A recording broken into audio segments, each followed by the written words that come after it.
सबसे पहले ऋषि चौधरी जी से, विधायकों से, प्रधानों से, ब्लॉक अध्यक्षों से, सबसे लाल जी बैठ जाएंगे, इंडिविजुअली आपकी राय ले लेंगे। और वापस तो कभी किया ही नहीं मैंने। और वैसे ये नंबर भी तो मेरे को पता है।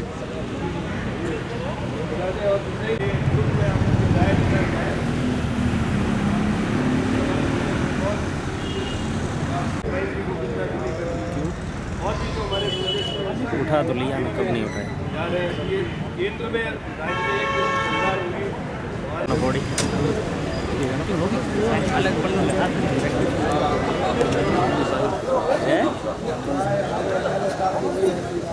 कुछ बर्तन दो तो उसमें होगा नहीं, मेरे पास बर्तन नहीं। देखिए, पिछली सरकार ने तो काम ही नहीं किया। ऐसा कम्युनिकेशन गैप था कि जनप्रतिनिधि मुख्यमंत्री जी से मिल ही नहीं सकते थे। मैं स्वयं बीकानेर में जब वसुंधरा जी आई थी तो मिलने के लिए समय मांगा तो कहा गजनेर पैलेस आ जाओ। गजनेर पैलेस 30 किलोमीटर बीकानेर से दूर है। यानी वो मुख्यमंत्री महलों में रुकती थी, सर्किट हाउस में रुकती नहीं थी। हमारे माननीय मुख्यमंत्री जी और हम स्वयं तो हर वक्त हर समय जनता के लिए अवेलेबल हैं और जनता की सुनवाई करते हैं। जो कम्युनिकेशन गैप था इस सरकार ने दूर कर दिया। जनता और मंत्रियों के बीच में, मुख्यमंत्री के बीच में जो मिलने के लिए संवाद की कमी थी, उस संवाद की कमी को इस सरकार ने दूर किया है।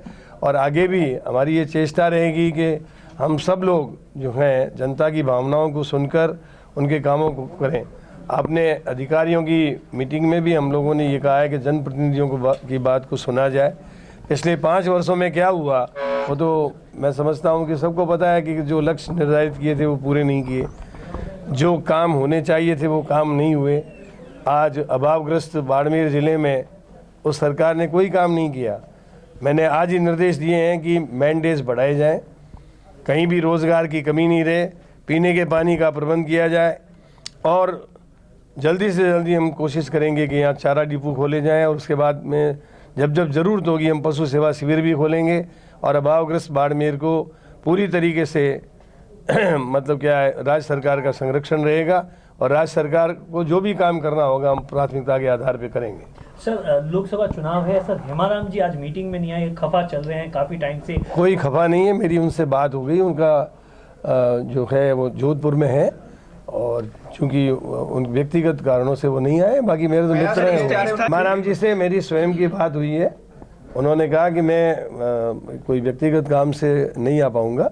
बाकी सारे विधायक थे आपके सामने, सारे प्रधान। राजस्व मंत्री का मैं भी आपको एक मिनट आप सुनिए, मैं भी 3-4 रोज पहले आने वाला था लेकिन किसी राजकीय कारण से उस दिन नहीं आ पाया।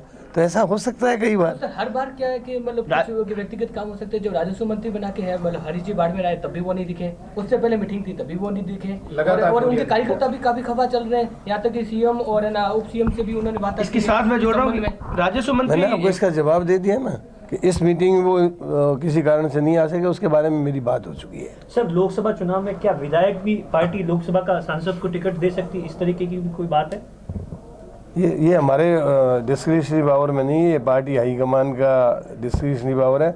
हम तो यहाँ की जो जन भावना है उसको वहाँ पहुँचा। सर, अभावग्रस्त क्षेत्र में एक तो मैंडेज मनरेगा रोजगार योजना के अंतर्गत हम अधिक से अधिक लोगों को रोजगार देंगे, पीने के पानी का प्रबंध करेंगे, चारा डिपो खोलेंगे और जहाँ जहाँ आगे जो है पशु सेवा शिविर जहाँ जहाँ की आवश्यकता है उसको भी एक समयबद्ध कार्यक्रम के आधार पर खोलने का प्रयास करेंगे। सर, राज्य सरकार बनने से पहले कांग्रेस ने अपने मैनिफेस्टो में कहा था कि पत्रकार सुरक्षा कानून को लेकर वो बहुत गंभीर हैं और इसके ऊपर क्या उम्मीद करें, कब ये कुछ हो रहा है? क्योंकि बीती सरकार में इतने ज़्यादा पत्रकारों पे हमले हुए, इतनी ज़्यादा पत्रकार असुरक्षित महसूस कर रहे हैं, तो संविधान के चौथे स्तंभ की सुरक्षा को लेकर कांग्रेस मैनिफेस्टो कब अमल में ला रही है? देखिए, हमारा मैनिफेस्टो पहले ही दिन एक नीतिगत दस्तावेज के अंतर्गत हमारे मुख्य सचिव को माननीय मुख्यमंत्री जी ने प्रस्तुत कर दिया था और उसमें ये कहा था कि ये नीतिगत दस्तावेज है, इसको आपको अमली जामा पहनाना है। वो उसके आपने देखा होगा काम शुरू हो गए हैं।